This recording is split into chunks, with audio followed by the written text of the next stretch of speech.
I'm fantasy author Dianna Gunn, and this is my holiday survival guide for writers and other creative people. The holidays are rough on a lot of people, but they're particularly difficult for us creative types. First, because we tend to be pretty introverted, especially those of us who are writers versus other creative types.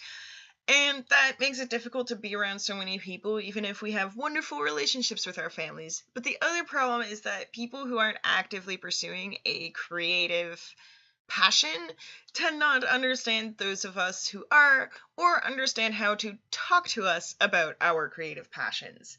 And this can lead to a lot of awkward friction. So today I'm going to give you 5 tips that are going to help you survive this holiday season with your sanity intact, or at least whatever sanity you had going into the holidays. If you've already lost it, I can't do much about that. Sorry. Alright, let's dive right into it with my first strategy for holiday survival. And this is to only commit to what you're actually comfortable doing and what you're actually able to do. These are your holidays. You're supposed to enjoy them. Overcommitting yourself is only going to lead to one of 2 things.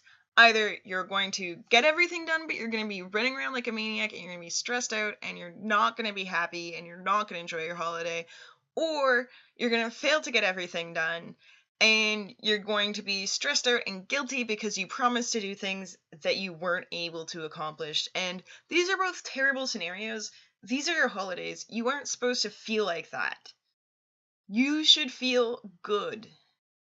Only agree to do things that you know are going to make you feel good this holiday season. If that means instead of cooking a bunch of dishes like you normally would, this year you just have to buy something to bring to the family dinner, that's fine. It is completely okay to buy something or to say, I'm sorry, I wasn't able to bring anything at all. If your family really loves you, they're going to accept that your presence there is a gift in and of itself. On to strategy number 2. Make sure you have an escape plan. And this is particularly true if you're going out of town for holiday dinners. You need a way to leave if you start to feel uncomfortable. This is something that I had to do, and I had to really put my foot down a long time ago with this because, obviously when I was a kid, I wasn't able to drive, and because I live in a big city with pretty good transit, I actually still don't know how to drive, and I don't drive, I don't have a license, any of that, and my fiance does have a license, but we definitely don't own a car. Unfortunately, the people who usually host holiday dinners in both of our families actually live outside of our city, and so this requires careful planning. Because we might love our family and our extended relatives, but we are very different people, and there's only so long we actually want to hang out with them. We might want to hang out for an hour or 2, but we don't want to hang out for 4 hours after dinner. And if you're snagging a ride with another relative who does live in the city, that means you're stuck leaving when they leave, especially if you're traveling to an area that doesn't have a lot of access to transit. And if you're going on actual Christmas Day, most areas will have way worse transit than normal because it is a holiday. So it's really important to plan an escape route. Know how you're going to get home and have a way to leave and get home anytime you start to feel uncomfortable, rather than having to rely on transit to get you home and having to wait for an hour because the schedule is unreliable because it is Christmas Day. This escape plan is also about more than just the physical logistics of how are you going to transport yourself home. Sometimes it's really hard to get away from our families. It's hard to say goodbye, and it's hard to leave early without making them feel like we hate them, when that just isn't the case. We might be uncomfortable because we're introverted and our anxiety is acting up. There are a million different reasons why you might want to leave early, and it might be really difficult depending on your family. So if you anticipate having a hard time getting away from your family dinner, or you anticipate having to leave early, potentially even in the middle of actual dinner, it's a really good idea to set it up so a friend of yours will text you at some point throughout the night. This can either be when you send them some kind of signal, or just at a preset time when you know you'll want. If you use this method, make sure you remember what the emergency you mentioned was before, or be very vague about the emergency when you're telling your family you have to leave, because next year they'll probably ask you how it went, or the next time they see you, and you don't want to get caught in that lie. Okay, so we've gone through what you're committing to for the holidays and how to get out of there when it gets too awkward. Now for strategy number 3, we're going to move on to how to actually get through the holiday dinner itself with your sanity intact. And the big strategy I have is practice your answers to all of the awkward questions your family is going to ask you about your writing or your art. Because you know what's going to happen, and it's gonna suck, but if you have your answers prepared, you can at least get through it with a minimal amount of pain. These awkward questions tend to come from well-meaning relatives who love you, and they just want to seem like they're interested in what you're interested in, but the problem is, they aren't really. They won't be interested really until you've got a book that you're ready to give them to read, or another artistic piece that you're ready to show them, and even then they probably won't get it. They won't understand why you would pour hundreds of or thousands of hours into your artistic passion unless you make a fortune from it. But they want to show that they care, so they ask questions about it. And these questions range from the well-meaning but awkward to the outright painful. I've actually got a list of some of the most common questions that we tend to get from well-meaning relatives, along with some pretty snarky responses you can use to get out of these conversations quickly and make sure your relatives never ask these awkward questions again. But in the interest of saving time in this video, I'm just going to show you one example question and one example response. Oh, hi Diana! Are you still doing that writing thing? And one potential snarky response. Hi, Ellen, are you still doing that breathing thing?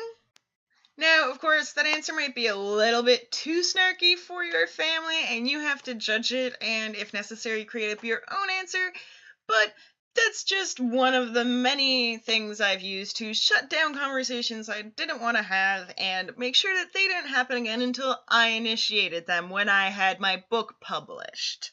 So if you want to see more of these really common and annoying questions that us writers get and the answers you can use to fight them at this holiday dinner coming up, go over to my blog and you'll see a full list along with more detail on all of the tips I've provided here.